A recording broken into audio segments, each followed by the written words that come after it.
Track taxi ஆப்பின் உத்தரவாதம். Trip cancellation இல்லை, extra payment இல்லை, நியாயமான கட்டணம். இதுவே ஃபாஸ்ட் ட்ராக் டாக்ஸி ஆப்பின் உத்தரவாதம்.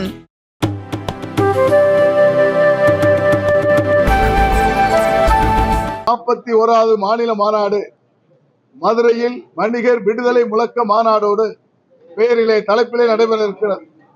அந்த மாநாட்டில் பல்வேறு பிரகடன தீர்மானத்தை எடுக்க இருக்கிறோம். குறிப்பாக வணிகர்கள் கடுமையாக அச்சுறுத்தலை சந்தித்துக் கொண்டிருக்கிறார்கள். தினம் தினம் இன்று வணிக வரித்துறை மூலமாக ஜிஎஸ்டியிலே பல்வேறு குளறுபடிகளை சந்தித்து அவ்வப்போது அவதார தொகை என்பது தன்னுடைய தகுதியை மீறி பணம் கட்டக்கூடிய நிலைக்கு வியாபாரிகள் தள்ளப்பட்டுக் கொண்டிருக்கிறார்கள். இந்த நிலை மாற்றிட வேண்டும், இந்த ஒருமுனை வரியாக மாற்றிட வேண்டும் என்ற கோரிக்கையை வலியுறுத்தி நேற்று மத்திய நிதியமைச்சர் மரியாதைக்குரிய நிர்மலா சீதாராமன் அவர்களை நேரடியாக சந்தித்து எங்களுடைய கோரிக்கை மனுக்களை கொடுத்து எங்களுடைய கோரிக்கைகளை நிறைவேற்றி தர வேண்டும் என்ற கோரிக்கை வலியுறுத்தி இருக்கிறோம். ஏன்னா வணிக வரித்துறை மூலமாக குறிப்பாக தென்னகத்திலே மழை வெள்ளத்தால் பாதிக்கப்பட்ட பொழுது ஒரு மாத காலம் அந்த கணக்கை காட்டுவதற்கு அவகாசம் கேட்டு மாநில நிதியமைச்சர் சந்தித்த பொழுது அதை மத்தியிலே நாங்கள் கேட்டுதான் சொல்ல வேண்டும் என்று சொல்லி அதற்கு கூட 7 நாட்கள் தான் கொடுத்தார்கள். ஆகவே இது போன்ற நிலைகளில் அரசு வருங்காலத்தில் பேரிடர் பிரச்சனைகளிலே தீர்வு காணக்கூடிய வாய்ப்பை மாநில அரசுக்காவது அதிகாரத்தை வழங்கிட வேண்டும் என்பதை வலியுறுத்துகிறோம். அதே போன்று இந்த அரசு துறை அதிகாரிகளுடைய லைசன்ஸ் முறை, கட்டிட உரிமையாளர்கள் வரி கட்டி அந்த லைசன்ஸை அந்த ரசீதை கொடுத்தால்தான் லைசன்ஸ் தருவோம் என்ற தீர்வை அரசு துறை அதிகாரிகள் மேற்கொண்டிருக்கிறார்கள். இந்த நிலை உடனடியாக மாற்றிட வேண்டும் என்பதை மாண்புமிகு துறையினுடைய அமைச்சர் அவர்களை சந்தித்து வலியுறுத்தி இருக்கிறோம். ஆனால் அதிகாரியும் கூட அவர் சொல்லியும் பல மாவட்டங்களிலே அரசு துறை அதிகாரிகள் அந்த நிலைப்பாட்டை எடுப்பதற்கு மறுத்து கொண்டிருக்கிறார்கள்.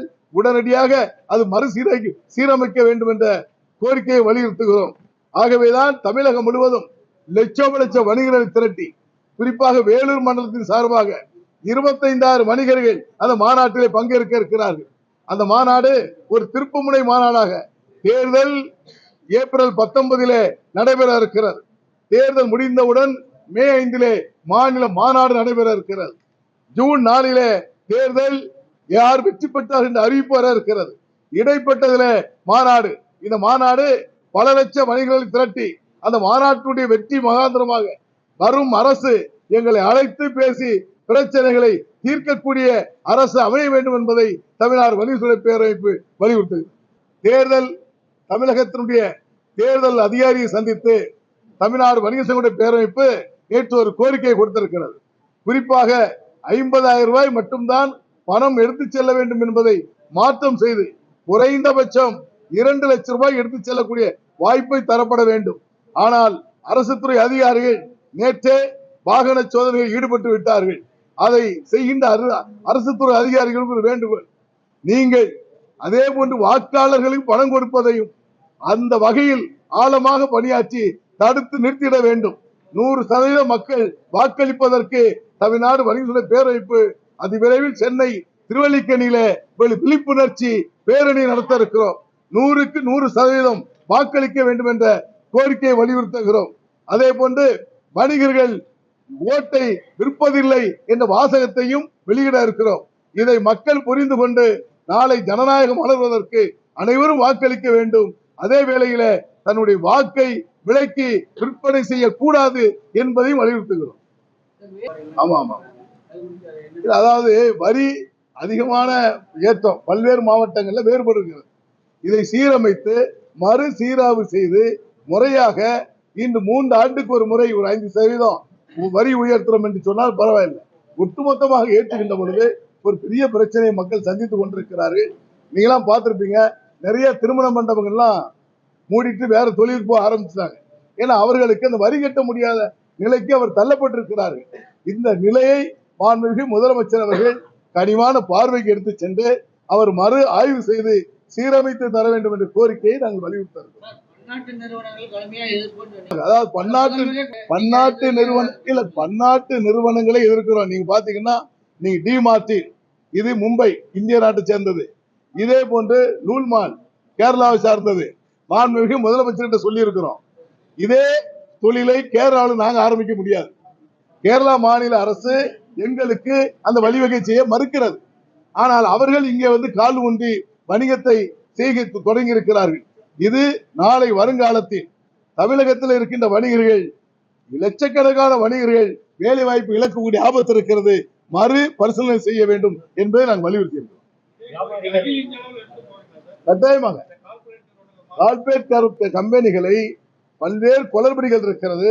அதை ஆன்லைன் ட்ரேடிங் மூலமாக கார்ப்பரேட் செய்கின்ற வணிகத்தை தடை செய்யப்பட வேண்டும் என்பதை வலியுறுத்தி தான் ஒரு வார காலம், நீங்க பார்த்திருப்பீங்க, டெல்லியில நாங்கள் சந்தித்து முறையிட்ட பிறகு ஒரு வார காலம் நிறுத்தி வச்சாங்க. ஆனா ஒரு வார காலத்துக்கு பிறகு மீண்டும் அனுமதிச்சுட்டாங்க.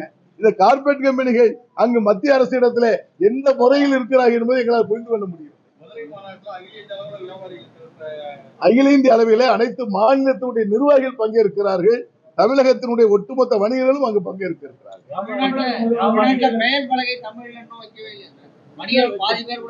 இல்ல அதாவது நீங்க முதல்ல ஒரு கேள்வி கேட்டீங்க. கார்ப்பரேட் கம்பெனிக்கு நீங்க உள்நாட்டு வணிகர்கள் முழுமையை வியாபாரம் செய்கின்ற பொழுது பெயர் பலகை தமிழாக்கத்தில் இருந்துச்சு, அதுல விலாசமும் இருக்கும். ஆனா கார்ப்பரேட் கம்பெனிகள் எங்கு நுழைந்ததோ அப்பதான் ஆங்கிலத்துல பெருசா வைக்க தொடங்கினாங்க. இதை மாற்றுவதற்கு மரியாதைக்குரிய துறையினுடைய அமைச்சர் வெள்ளக்கோயில் சாமிநாதன் தலைமையிலே நாங்கள் சென்னையிலும் ஈரோட்டிலும் பல்வேறு மாவட்டங்களிலே தொடங்கி இருக்கிறோம். அந்த பணி மாநாட்டுக்கு பிறகு சூடுபிடித்து தமிழகம் முழுவதும் தமிழ் பெயர் பலகை இருக்கும் என்பதை மாண்புமிகு முதலமைச்சருக்கு கவனத்துக்கு கொண்டு செல்ல இருக்கிறோம்.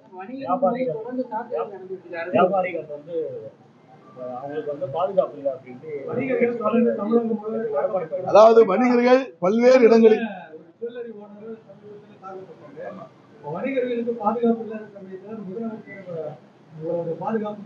கட்டாயமாக வணிகர்கள் பாதிக்கப்படுவதை, தாக்கப்படுவதை, ஏன் நீங்க கூடுவாஞ்சேரியில ஒரு மருந்து வணிகர் இந்த மாமூல் கொடுக்கவில்லை என்பதற்காக வெட்டி சாய்க்கப்பட்டதை நாங்கள் மாபெரும் ஒரு போராட்டத்தை நடத்தி காமித்திருக்கிறோம்.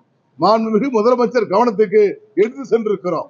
இதைதான் இந்த மே 5 மாநில மாநாட்டிலே பிரகடன தீர்மானத்திலே வணிகர்களுக்கு ஒரு சிறப்பு பாதுகாப்பு சட்டம் நிறைவேற்ற வேண்டும் கோரிக்கையை தமிழ்நாடு வணிகத்துறை பேரவைப்பு வலியுறுத்த இருக்கிறது. நாடாளுமன்ற தேர்தலிலே அனைத்து அரசியல் கட்சிக்கும் எங்களுடைய கோரிக்கைகளை வாங்கி இருக்கிறார். யார் யார் எங்களுடைய கோரிக்கையை பரிசீலனை செய்து எதை எங்கள் செய்து தருவோம் என்று எழுத்துப்பூர்வமாக எந்த அரசியலை தருகின்றார்களோ அதற்கு பிறகு ஆட்சி மன்ற குழு கூட்டப்பட்டு எங்களுடைய கருத்துக்களை பதிவு செய்வோம் என்பதை தெரிவித்துக் கொள்வோம். அதாவது முதல்ல ஜிஎஸ்டி தாங்க. ஜிஎஸ்டியில பாத்தீங்கன்னா பல்வேறு குளறுபடிங்க. இன்புட் அவுட்புட்னு ஒன்று வச்சிருக்கோம். இதை தாண்டி நாங்க பொருள் வாங்குகின்றவர்கிட்ட அவர்கிட்ட நாங்க ஜிஎஸ்டிய அவர் கெட்டிட்டாரே நாங்க கண்காணிக்கிறோம். இப்ப எங்க வணிகத்தை பார்ப்பதற்கு எங்கிட்ட ஆள் கிடைப்பது மிக அரிது. நீங்களாம் கடைகளில் பார்த்திருப்பீங்க, முன்னாடி வேலைக்கு ஆள் வேண்டாம்ங்கிற போர்டு கடந்த காலங்களில் இருந்தது. இப்ப எல்லா கடைகளிலுமே வேலைக்கு ஆள் வேண்டும் என்று சொல்றோம், வேலை செய்யறதுக்கு ஆள் கிடைக்கல. ஆனால் இதை விட்டு ஒரு ஜிஎஸ்டி அவர் பணம் கட்டிட்டாரா, இவர் இன்புட் எடுத்தாச்சா, இவர் அவுட்புட் எடுத்தாச்சான்னு பார்ப்பதற்கு எங்களால் இயலாத காரியமா இருக்கிறது. நாங்க எல்லாம் சொல்றோம், எல்லா பொருளுக்கும் வரி போடு, வரி விலக்கே வேண்டாங்க, ஆனால் எல்லா பொருளுக்கும் வரி போடு, ஆனால் வரி எளிமையாக இருக்கப்பட வேண்டும். 18, 28, 12 என்று இருந்தால் வரி ஏய்ப்பு கட்டாயமாக இருக்கும். இதை மாற்ற வேண்டும் என்று சொன்னால் வரி விலக்கு வேண்டும், வரி குறைப்பு வேண்டும். அதை ஒருமுனை வரியாக அரசு அனுமதிக்க வேண்டும் என்பதை தமிழக அரசு மத்திய அரசுக்கு அழுத்தம் தரப்பட வேண்டும். நாடு முழுவதும் உள்ள மாநில அரசுகளும் வலியுறுத்தப்பட வேண்டும். தமிழ்நாடு வணிகத்துறை பேரவைப்பு அந்த கோரிக்கையை வலியுறுத்தி டெல்லியிலே புதிய அரசு அமைந்த பிறகு கோரிக்கை மனு தர இருக்கிறது. தவறுகின்ற பட்சத்தில் மாபெரும் பேரணியை அங்கு நடத்த இருக்கிறோம் என்பதை தெரிவித்துக் கொள்கிறேன்.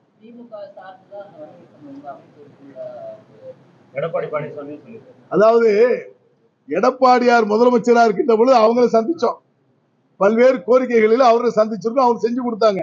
அப்ப நாங்க அந்த அரசு சார்ந்தவர்கள் அல்ல. தளபதி மு.க. ஸ்டாலின் அவர்கள் முதலமைச்சர் ஆகின்ற போது அவங்களை சந்திக்கிறோம். அதனால அவங்க நாங்க திமுக அரசு என்று சொல்ல முடியாது. தமிழ்நாடு வணிக சங்க பேரமைப்பு ஜாதி மதம் அரசியல் மொழிக்கு அப்பாற்பட்டவர்கள். யார் முதலமைச்சர் ஆனாலும் அவர்கள் சந்திப்போம். அதாவது எப்படின்னு கேட்டீங்கன்னா, கடந்த டாக்டர் கலைஞர் முதலமைச்சராக இருக்கும் போது அதிகமாக சந்தித்திருப்போம்.